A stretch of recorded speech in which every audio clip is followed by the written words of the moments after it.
Sobre el carácter de las víctimas. Las víctimas del terrorismo son víctimas políticas, objetos de un crimen público y no de un crimen privado. Es decir, se las sacrifica desde una cierta ideología que algunos cultivan acerca del bien general de una sociedad, con vistas a un proyecto colectivo común en nombre de un presunto pueblo o de una causa. Por eso son víctimas mayores, algunos las denominan macrovíctimas, o más graves que las víctimas privadas, porque, nos guste o no, su crimen nos compromete como ciudadanos. Y eso significa que el sujeto paciente no aparece él mismo como el objetivo, sino como un simple instrumento para socavar la autoridad de los poderes públicos y forzarles a adoptar ciertas decisiones. Han sido escogidas como rehenes o chivos expiatorios de algún supuesto pecado estatal que hubiera que purgar. Tal es la razón de que el Estado se sienta más concernido en la asistencia a esas personas. Sobre la banalización del crimen. Hoy todavía se repite en el lenguaje ordinario que son víctimas de la violencia, como si ésta designara lo mismo que la violencia terrorista, o de la locura de una banda de psicópatas o incluso de unos facinerosos, y nunca de seres razonables y calculadores que saben bien lo que hacen y por qué. Pero sus crímenes tampoco constituyen un sinsentido, nada de eso, sino que tienen sentido y orientación, ni actos inútiles, sino altamente eficaces, como puede observarse al mirar en derredor. Aún no se acierta a ver desde aquella parábola del nogal y las nueces cuántos logros parciales ha obtenido ETA de su actividad criminal y hasta de su mera amenazadora existencia. ¿Y acaso no son muchos los que han acabado compartiendo sus creencias, justificando sus proyectos y metas? Por ahí se desemboca en lo que a los ojos y desde la piel de las víctimas aumenta su aflicción hasta el total desconsuelo. Y por último, sobre la complicidad pasiva con el terror.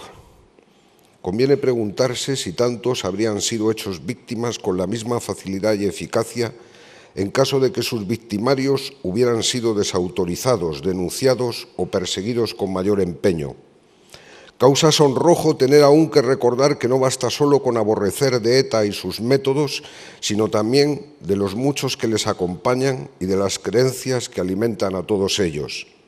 Es aquí donde se revela la dimensión más escandalosa de aquella revictimización, de aquella devaluación efectiva de nuestras víctimas, porque a propósito de ese daño o mal ha de contemplarse el mal contenido, el mal padecido, sí, pero también el mal consentido. Con ustedes el siguiente diálogo. Sí. Buenos días a todos, buenos días Aurelia. Para mí, antes de nada, es un honor estar con Aurelia. Le he leído y bueno, me parece uno de las personalidades en el ámbito de la filosofía política y de la moral de España pues, más importantes, ¿no? Hemos empezado, o ha empezado el texto, hablando del carácter de la víctima, ¿no? Es un carácter que abarca más allá de lo privado y, por tanto, invade lo público, y es una víctima política. El artículo 8, en concreto de la Ley 4/2008, de 19 de junio de reconocimiento y reparación a las víctimas del terrorismo del País Vasco, reconoce expresamente este significado político, ¿no?, de las víctimas. Lo que ocurre es que, desde mi punto de vista y la reflexión que yo hago, sobre todo porque creo que lo han mencionado, es decir, para el terrorista la víctima se convierte en un instrumento o, como dice, también en un rehén de algún pecado estatal que hay que purgar, y que eso obliga un poco al Estado a una asistencia a estas víctimas de una manera obligada, ¿no?, lo cual es lógico. Lo que ocurre es que termina el texto diciendo que, de alguna manera, esta proyección de la víctima dentro del ámbito público y ese significado político implicaría que el Estado tendría algún tipo de derecho a intervenir en su destino. Esto me preocupa mucho, porque estamos asistiendo hemos asistido ya a una negociación política con los terroristas y estamos asistiendo ahora mismo, en este momento, a toda una serie de acontecimientos que se están dando con la legalización del brazo político de los terroristas, etcétera, que se nos vende como dentro de un contexto de un proceso de paz, ¿no? Entonces, mi pregunta es, ¿hasta qué punto ese proceso de paz va a tener como eje vertebrador sobre el que debe de girar las víctimas, o las víctimas van a ser un instrumento más por parte del Estado en este caso? Es decir, si no va a abandonar el Estado esa proyección política y pública que tienen las víctimas en este sentido. No sé si me he explicado con claridad. Perfectamente, no sé, sí. Bueno, yo creo que has planteado dos cosas y voy a contestarlas por separado, aunque evidentemente de la una se sigue la otra. Efectivamente, yo creo que hay de vez en cuando por parte de mucha gente, gente muy dolida, muy sufriente y muy indignada, un error. Y es el error de considerar que los terroristas, lo dicen muchos, lo han llegado a decir grupos políticos en las cámaras, concretamente en el Parlamento Vasco, son solo criminales y nada más que criminales. Bien, yo creo que se equivocan y muy gravemente, ¿no? Es decir, son criminales políticos. Lo cual quiere decir que efectivamente de alguna forma se les disminuye su culpa, su responsabilidad por el hecho de ser político. Todo lo contrario, la agrava, la agrava. Merecen mucho más denuesto, merecen muchísimo más horror, denuncia, etcétera, que un simple criminal privado. ¿Por qué hago esta distinción? Bueno, salta a la vista que el terrorista pretende, mediante su acción, pretende una atemorización de la gente con vistas a conseguir un cierto tipo de objetivo político. Bien, el señor que mató a su mujer por celos, por desesperación, por lo que fuera y tal, la mató porque era suya, para decirlo como dice la canción. No la mató en nombre de no sé qué causa especial, en nombre de no sé qué, digamos, justificación que pudiera atenuar más o menos ese crimen, y en concreto, de todas formas, el criminal ese, el que mata a su mujer en un acto de violencia doméstica, de crimen doméstico, o el que mata a otro porque quiere robar la cartera, no nos implica a todos los demás ciudadanos. El terrorismo nos implica absolutamente a todos los ciudadanos. En ese sentido, porque nos afecta a todos, porque está hecho en nombre de todos, al menos en nombre de, por ejemplo, concretamente de los habitantes del País Vasco, etcétera, es infinitamente más grave y es un crimen ya no privado, obviamente, sino es un crimen público. Nos guste o no, y esta es la cuestión, nos compromete como ciudadanos. Es un instrumento, como has dicho, para socavar la autoridad política de nuestros representantes, etcétera, etcétera. Si esto es así, y aquí vengo a la segunda parte de lo que planteas, es una cuestión que no la tengo clara, lo reconozco, sin embargo, la lógica me lleva a ello, aunque sé que decirlo no va a ser algo, digamos, inmediatamente aceptado por muchos de ustedes, ni muchísimo menos. Y es que si esto es así, entonces, en la medida en que, digamos, el significado de las víctimas trasciende al menos significado, por supuesto, del crimen privado, del dolor privado, del eco familiar que indudablemente, claro, e inevitablemente va a tener, trasciende a ello, es porque efectivamente tiene ese significado político. Y en ese sentido, el Estado tiene una responsabilidad respecto de los cercanos, de los parientes, respecto de esa víctima. Y ciertamente, si el Estado, y esta es mi pequeña reflexión, si el Estado asume que esas víctimas, a diferencia de otros crímenes absolutamente horrorosos, pero meramente privados, si esas víctimas, digo, tienen un significado político, si esas víctimas están clamando una justicia del cual él, precisamente porque él era el último destinatario, es el principal responsable, sí, todo esto, entonces cabría decir que el Estado también, no solamente las familias, tiene algún tipo de derecho o de responsabilidad respecto de ese asesinado o respecto de esa víctima o respecto de sus familiares. Voy a dar un paso más. Yo no sé qué está haciendo el Estado. en este momento. Yo no sé en qué consisten, si las hay. No, yo me he limitado a decir lo que hay, Sí, o sea, sí, datos sí, objetivos, sí. nada más. Sí. Cada uno que saque sus conclusiones, ahí Sí, están. sí. Yo no sé qué va a hacer el Estado, por supuesto, pero yo no estoy seguro de que, dadas ciertas condiciones, esto es lo que pongo en cuestión, el Estado no estuviera dentro de su propia responsabilidad la de, a lo mejor, efectivamente, otorgar unas ciertas medidas de gracia, reducción, etcétera, de penas, y nada más que en este aspecto, a determinadas personas. He dicho con ciertas condiciones, y voy a insistir en ello, naturalmente. Y la principal condición que no se está dando, y por tanto, si tal cosa fuera hoy, estuvieran en una mesa de negociaciones, yo la negaría. La condición principal y sine qua non de todo lo que estoy diciendo es que efectivamente por parte de los asesinos y de quienes pueden ser sus cómplices inmediatos y más directos haya un reconocimiento de culpa y una petición de perdón. Si no, lo que he dicho sobra.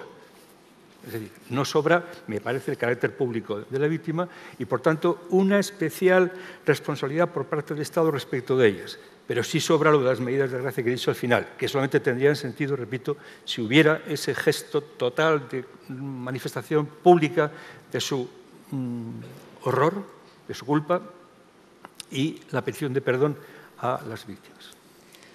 Sí, lo que pasa, claro, hay que hablar aquí, o por lo menos yo veo, por ejemplo, Jesús Eguiguren, en una entrevista en la cadena de televisión La Sexta, manifiesta que las víctimas son muy importantes, pero que en España tenemos una legislación que las ampara, las protege, las reconoce y tal. Yo creo pero que nada más, es decir, que el final se tiene que dejar exclusivamente a la voluntad política del gobierno de turno cuando no sabemos realmente cuál es esa voluntad, en qué se concreta, ¿no? Yo lo que quiero decir es que muchas veces desde las instituciones, desde el gobierno, etcétera, creen que el hecho de tener una legislación determinada que reconozca y repare se acaba ahí.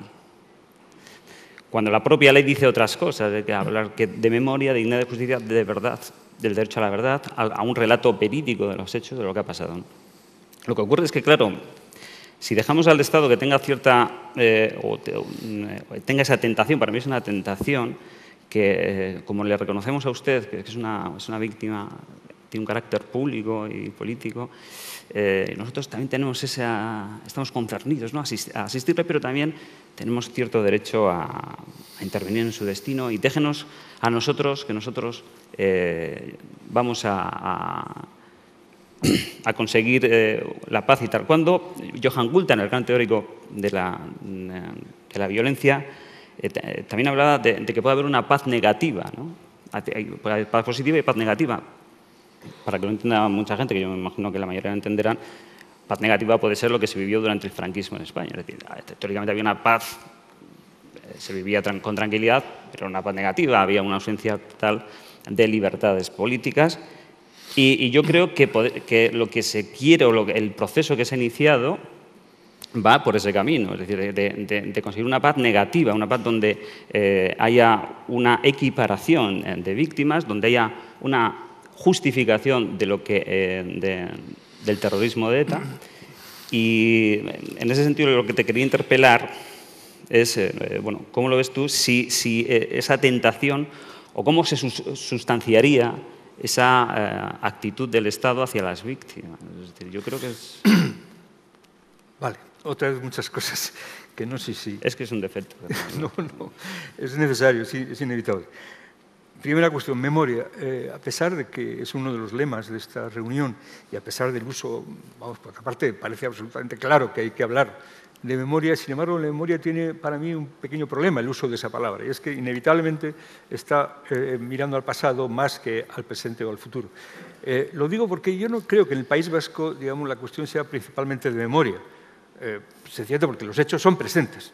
Es decir, si ETA hubiera desaparecido, si hubiera otro gobierno radicalmente distinto, si la ideología nacionalista no predominara del modo que predomina, podríamos hablar de de memoria, porque parece que aquello sucedió en un pasado que ya ha sido superado en un presente distinto. Yo creo que el presente sigue siendo el mismo, fundamentalmente, aunque ha habido me temo que un pequeño interregno de un gobierno no nacionalista y por lo demás sin suficiente, sin suficiente mostración, cambio o transformación de la sociedad, en ese sentido yo no hablaría tanto de memoria. Estamos en el presente. Por desgracia, las amenazas, las extorsiones, afortunadamente, durante algún tiempo ya sin asesinatos, pero no por ello ha desaparecido ETA, que yo sepa, ni han desaparecido sus cómplices. Entonces, efectivamente, hay una cuestión, me parece a mí, importante. Efectivamente, tienes razón. Yo al Gobierno no le digo, no le permito que nos diga, déjenos a nosotros que arreglemos las cosas, de ninguna manera. Es decir, ahí tenemos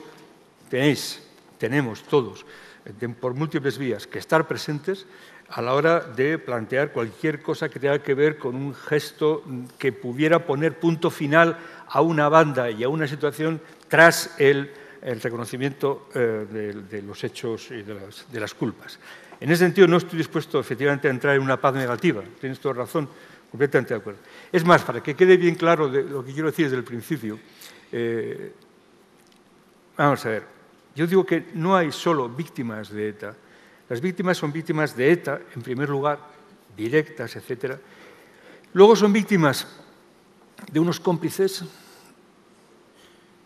más o menos cercanos en un caso, un poco más lejanos en otro, se llaman partidos nacionalistas en general, en la misma medida en que son víctimas también de unas ideas, de unos presupuestos que han llevado a ese tipo de acciones, a algunos. Y en tercer lugar son víctimas de muchas más, digamos, de todos aquellos que hemos podido intervenir de una manera en una discusión, en una denuncia, en un acto de presencia, en una manifestación o lo que sea. Es decir, de eso que estoy llamando cómplices como espectadores meramente pasivos que no quieren comprometerse. Esto que quede bien claro. Yo creo que hay entonces, vamos a arreglar el problema únicamente desde el punto de vista, digamos, penal, que concerniría únicamente a los primeros, es decir, a ETA, significaría dejar a una sociedad enmerdada, digámoslo así, en unos presupuestos, en unas acciones pasadas, en unas responsabilidades que no quiere asumir, tanto por parte de los cómplices, repito, más directos, como por parte de cómplices de los cómplices, que serán entonces cómplices más indirectos, que serían estos espectadores. Fíjate, yo estos días me he preguntado, después de las elecciones, ¿qué significa Bildu? Yo no sé muy bien qué significa, digamos, los votos que ha conseguido Bildu, que parece ser que rondan los 300.000 o alguno más. Pero hay una cosa relativamente clara, es decir, si tú, Bildu, no acabas... Bueno, primero, has sido, repito, votada por 300.000 personas, quiero recordarlo. 300.000 personas que están olvidando a las víctimas, por supuesto, pero les están olvidando porque están olvidando que Bildu está compuesta por una serie de personas que jamás ha condenado a ETA y que no se aviene tampoco a condenarla en este mismo momento. Es decir, está convirtiendo lo que aparentemente podría ser un problema de tipo, digamos, jurídico penal, criminal, lo está convirtiendo en la realidad, es decir, en un problema fundamentalmente político-moral. Y es que hay 300.000 personas, por lo menos, repito, que están avalando eso. Y eso significa, por cierto, respecto a las víctimas, muchas cosas. Significa que para ellos no hay víctimas. O que para ellos las víctimas han sido víctimas inevitables de un proceso de lucha que era preciso para salvaguardar o para conquistar ciertos derechos supuestos que ellos se atribuían. O peor todavía, han sido las víctimas correspondientes a sus propias víctimas, ojo por ojo, o, si me apuráis, todavía peor, es decir, han sido víctimas merecidas. Ellos no pueden, por tanto, acercarse a las víctimas, obviamente, porque no se sienten obligados a pedir perdón. Y además, quiero creer, porque intuyen que si efectivamente pidieran perdón por lo que ellos han consentido de una manera directa o han apoyado o han aplaudido o al menos han amparado, significaría reconocer la responsabilidad no solamente de ellos mismos, sino reconocer la cierta responsabilidad que pueden tener ese cúmulo de ideas, ese tipo de doctrinas, en esos actos absolutamente brutales.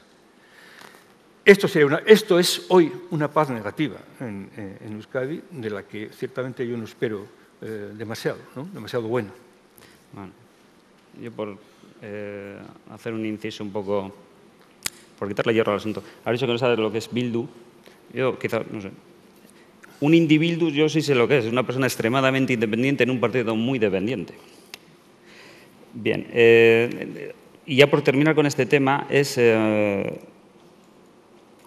lo que pasa es que yo creo, si el significado político de las víctimas es lo que se concreta en los valores que ampara el Estado de Derecho y la social y democrático que tenemos en España, es decir, si no hay, al final, como yo creo que está siendo un poco lo que la VT, yo creo que de forma acertada, define como vencedores y vencidos, al final, si no hay vencedores y vencidos va a haber impunidad. Eso es lo que me preocupa a mí, de que estamos hablando de ese carácter, pero luego a la hora de aplicarlo no se aplica el carácter político. Es decir, no hay realmente un Estado de Derecho que ha vencido. Es decir, nosotros no tenemos que dar nada a cambio. Simplemente estos señores, desde mi punto de vista, tendrían que renunciar, tendrían que aceptar las reglas de la convivencia democrática de un país. Y eso yo creo que no lo hace. Me vuelves a llevar a lo mismo y... Pues entonces cambiamos. No, ahora cambiamos, pero me obligas entonces a decir un pequeño matiz. Si la política fuera una ciencia pura, todo lo que he dicho, ese asunto que insinuó, los políticos serían no puros, tiene sentido. ¿no? Si la ciencia coincidiera con el derecho, si la política coincidiera con el derecho, lo que he dicho no tiene sentido, ese momento final de esa conclusión que yo obtenía. Pero si reconocemos que la política tiene un punto de pragmatismo absolutamente necesario, si reconocemos que efectivamente también ha sido definida como el arte de lo posible, etcétera, etcétera, si reconocemos la complicación que entra en cualquier tipo de decisión política y más en una como esta, yo no negaría a mi representante político, que fuera incluso infinitamente más sensible que yo ante los problemas de las víctimas, no le negaría a ese representante político que pudiera presentar algún tipo de moción que se encaminara a alguna cierta medida de atenuamiento, de atenuación de las penas, si efectivamente hubiera ese gesto de reconocimiento, que por supuesto no lo hay. La pregunta es, ¿puede haberlo? Y es aquí donde me quedo sumamente escéptico, porque es casi, diría yo, pedir unas virtudes de sinceridad, de reconocimiento del mal causado, de su propia responsabilidad, etcétera, que por desgracia los hombres no estamos muy acostumbrados a hacer. Entonces no sé qué va a ser, ciertamente, de esta situación. Bueno, desde mi punto de vista, de momento parece un panorama desolador, pero bueno. Se ha hablado también en el texto que se ha leído sobre la banalización del mal, ¿no?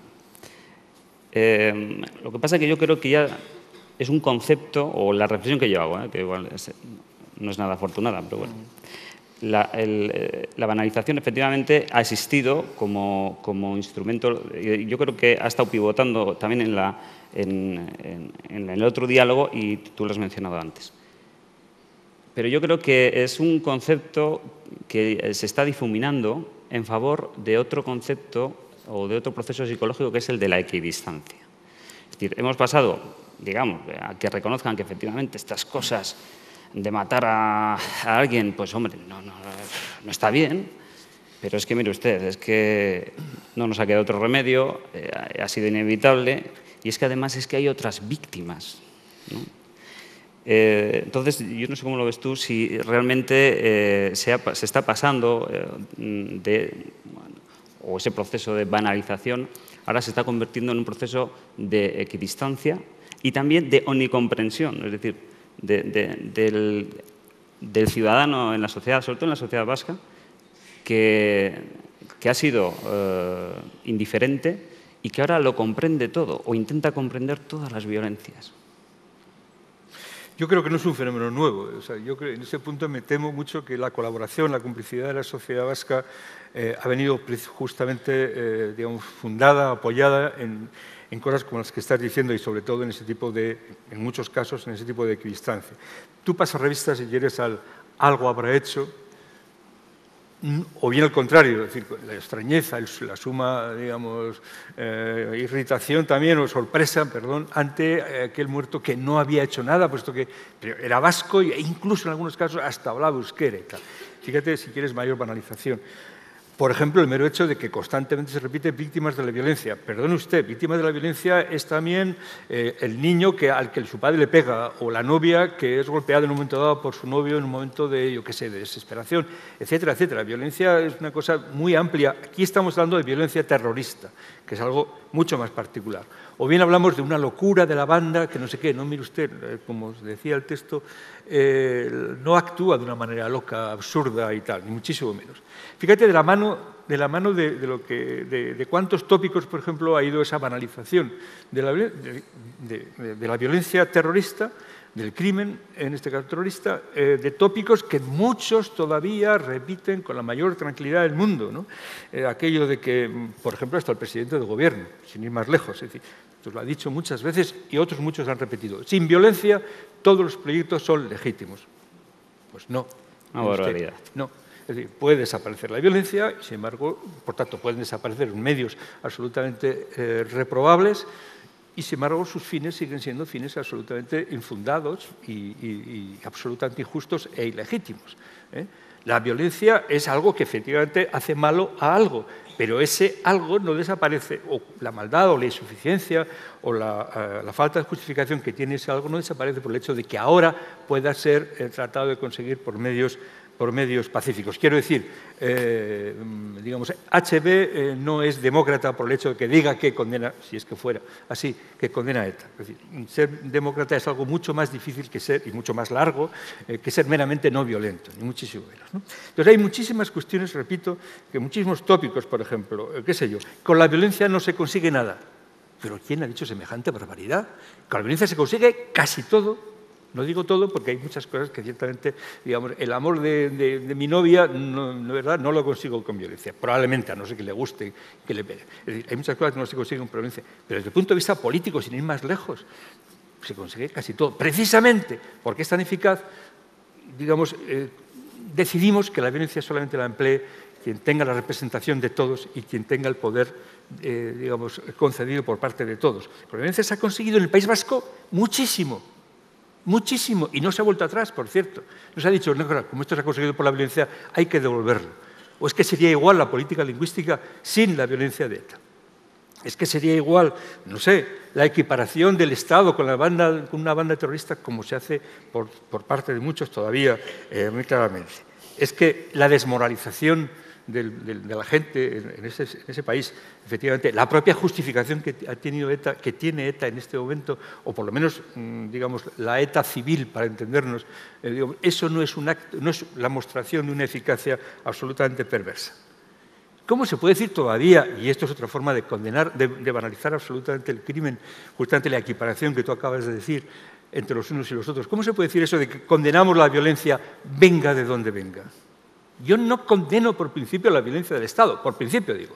Si efectivamente el Estado se ha propasado, ha cometido una salvajada con unos tipos a los que se ha detenido sin ningún tipo de fundamento o les ha sometido a torturas, etcétera, condeno esa violencia del Estado, naturalmente, no como, sino más incluso que una violencia de carácter privado. Pero condenar la violencia del Estado, igual que uno condenaría la violencia del ladrón, o del policía y la del ladrón, eso es un absurdo. Eso significa una de las mayores brutalidades teóricas que después permiten el juicio absolutamente práctico equivocado, ¿no? No se puede equiparar esas violencias, no hay equidistancia ahí posible, y de la misma manera no se puede, también se ha dicho en la mesa anterior, no se pueden equiparar las víctimas de unos y de otros. Pero es que eso yo lo he oído en el Parlamento Vasco. A mí eso me lo han dicho algunas personas que hoy forman parte, por cierto, de Bildu, cabezas de Bildu, concretamente el señor Óscar Matute, para decirme que la madre, efectivamente, de un preso, de un etarra muerto en un atentado en el que le ha explotado a él mismo la bomba, el sufrimiento de esa pobre mujer, de esa madre, era igual que el sufrimiento del muerto por ETA, es decir, del asesinado por ETA. Claro, pero es que eso es reducir el dolor a una mera cuestión biológica. Seguramente, yo no soy médico, pero no tengo la menor duda de que efectivamente los procesos que se dan en esas dos mujeres serían más o menos semejantes, me imagino. Pero ¿qué pasa? ¿Ha desaparecido la cuestión de la pregunta por la justicia porque ya estén muertos? ¿Es que efectivamente la causa de uno al matar era la misma que la causa del otro al ser matado? es que efectivamente entonces, digamos, ya no tenemos que preguntarnos hasta qué punto tenía derecho aquel a amenazar o tal. Es que eso es terrible porque eso se sigue repitiendo hoy por parte de líderes de partidos supuestamente democráticos. Verbi Gracia, Zabaleta. Cuando digo supuestamente democráticos, digo, ya sé que son legalmente democráticos. Pero claro, el problema es si la democracia es meramente el cumplimiento de unas normas de procedimiento o es algo más. Si la democracia es algo más, como creo, también. Si es un espíritu un poco más hondo de en qué consiste la dignidad del ser humano, es decir, su igualdad y su libertad, en este caso políticas, entonces efectivamente, pues claro, estas barbaridades banalizan el crimen, pero porque son barbaridades históricas muy graves. Sin duda. A ver si me da tiempo a poner ejemplos de esta banalización y de este intento de equidistancia. La ponencia de víctimas que se creó y que luego dio lugar a la Ley de Reconocimiento y Reparación en el Parlamento Vasco se llamaba Ponencia de Víctimas. O sea, ni del terrorismo, que luego dio lugar a la Ley de Reconocimiento y Reparación de las Víctimas del Terrorismo. Ponencia de víctimas. Ni del terrorismo, ni... Podía entrar todo, ¿no? O sea, eso es un ejemplo, desde mi punto de vista, y hecho en el Parlamento Vasco, es decir, desde las instituciones democráticas. Y luego, actualmente estamos asistiendo a una tramitación de una ley de víctimas de motivación política. Es decir, lo que son, para que la gente lo entienda, de violencia policial, etcétera. Bueno, se busca la banalización, no sé, la equidistancia seguro, y que de alguna manera el ciudadano pase de ser cómplice con su indiferencia a ser omnicomprensivo y también cómplice, por lo tanto. Y ya vamos a terminar un poco, hablas de la complicidad social pasiva, es decir, en tu último libro, El mal consentido, que dices que es una forma de acción. Por tanto, volvemos a lo mismo, es decir, si es una forma de acción o es una forma es un modo de acción, de hacer algo, aunque sea por omisión, implica una responsabilidad, implica, tú dices, una complicidad, ¿no? Vamos un poquito sí.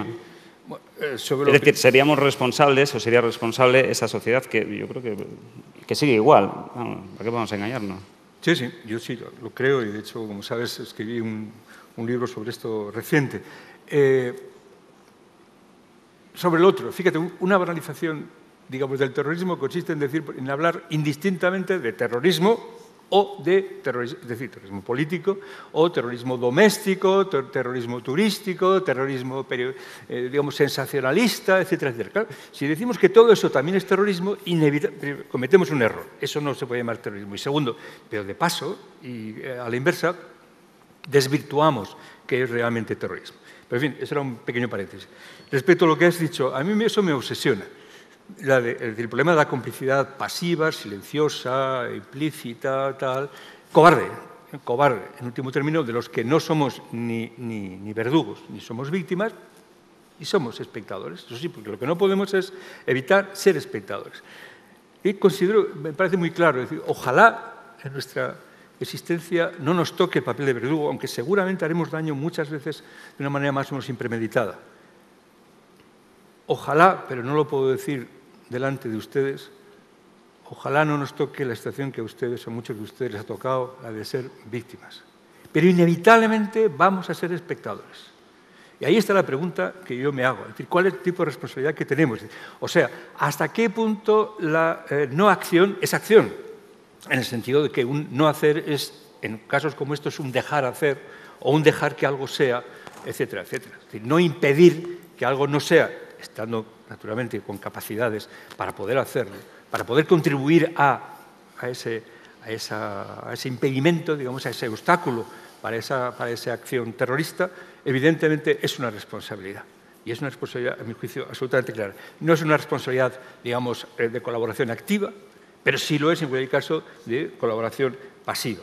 Y eso me parece que esa es una de las grandes preguntas que no se hace esta sociedad, ¿no? Es decir, si unas personas, si 300.000 personas hoy consideran que se puede votar a Bildu y tal, no solamente es, bueno, no sé hasta qué punto incluso es un acto, bueno, por supuesto de pago respecto de, bueno, es un gesto que les honra, es un gesto que por fin va a acabar. No sé si es un gesto, digamos, de alegría o de satisfacción porque por fin parece que esto puede tener, y todos tenemos que pagar como una especie de factura, etc. Lo que sí está claro para mí es que esas son personas que no se han sentido responsables suficientemente de lo que estaba pasando y ahora encima, bueno, pues si la tuvieran esa mínima conciencia de culpa, tratan de descargarse de ella merced a este voto, ¿no? Lo que no darían, por supuesto, a lo mejor a ETA, directamente, a lo mejor no lo darían tampoco a HB, pero parece como que sí podrían darlo a un Bildu. Es decir, es no haber calado suficientemente, bastante, en el horror del programa, de los presupuestos que implica esto y, desde luego, del desprecio a las víctimas que eso conlleva.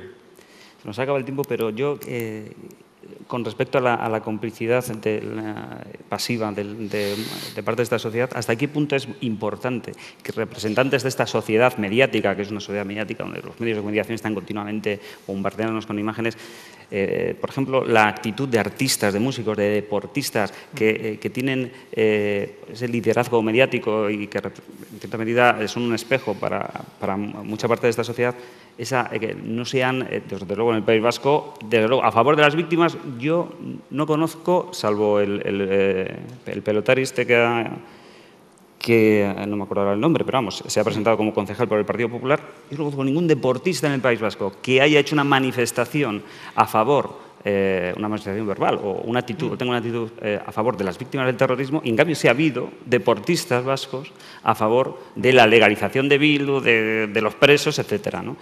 Y luego también me preocupa mucho la actitud que ha tenido la Iglesia vasca en este sentido, que ha sido, vamos, desde el punto de vista vergonzosa, inmoral y, desde luego, nada cristiana. No tengo nada mucho que decir. Tienes razón en lo que has dicho. Hace ya muchos años que se preguntaba a alguien, me acuerdo público, Fernando Sabater, ¿qué pasa con los cocineros vascos, por ejemplo, ¿no? Los cocineros vascos no saltaron ni siquiera cuando hubo aquel asesinato de un cocinero de no sé, era de un cuartel o de cuartel de Loyola o algo por el estilo, sí, creo, ¿no? Bueno, ni siquiera entonces se manifestaron tal. Quien dice eso dice deportistas, etcétera, pero dice también empresarios. Ya sé que los empresarios han sufrido, están sufriendo seguramente en muchos casos las amenazas, las extorsiones y tal, pero la verdad es que los empresarios públicamente siempre han dicho no, nosotros con tal de que nos dejen trabajar, hombre, y a mí de la Universidad Vasca. Yo me encontré con alguna persona que en una ocasión yo le dije que bueno, que sí que había recibido algún aviso por parte de la Guardia Civil sobre alguna amenaza que pesaba sobre mí en ETA y tal. Y me dijo, bueno, eso está en tu sueldo, ¿no? Es decir, yo, por supuesto, que si yo era profesor de filosofía en la Universidad del País Vasco... pues a mí no me lo ha dicho, por ser policía. Pues entraba dentro de mi sueldo, como sí, se supone que un bombero tiene más riesgo, por supuesto, dado su profesión, etcétera, etcétera, ¿no? A mí eso me parece realmente increíble, hasta qué punto de degradación teórica, intelectual y moral tiene esta. La Universidad del País Vasco tiene razón, como institución ha sido un auténtico, digamos, silenciosa.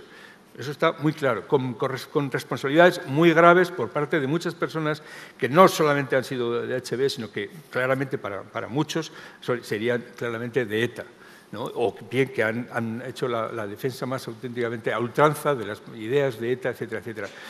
Y, sin embargo, un pequeño matiz, sin embargo, creo que en la Universidad del País Vasco, al menos durante los primeros años, había bastantes personas que, desde el punto de vista público, creo que contribuyeron a sembrar de ideas, digamos, contrarias y de apuntalar las conciencias de la gente, críticas respecto al nacionalismo, respecto de ETA, más que ninguna otra, probablemente ninguna otra institución de ese país. Aunque es verdad que esas personas, o bien por cansancio, o bien porque se han marchado, o bien porque se han hecho mayores, ya tal vez no tengan o no tengamos la misma fuerza o la misma audiencia que entonces. Gracias. Pues muchas gracias. Se acaba el tiempo y nada. Gracias por su paciencia.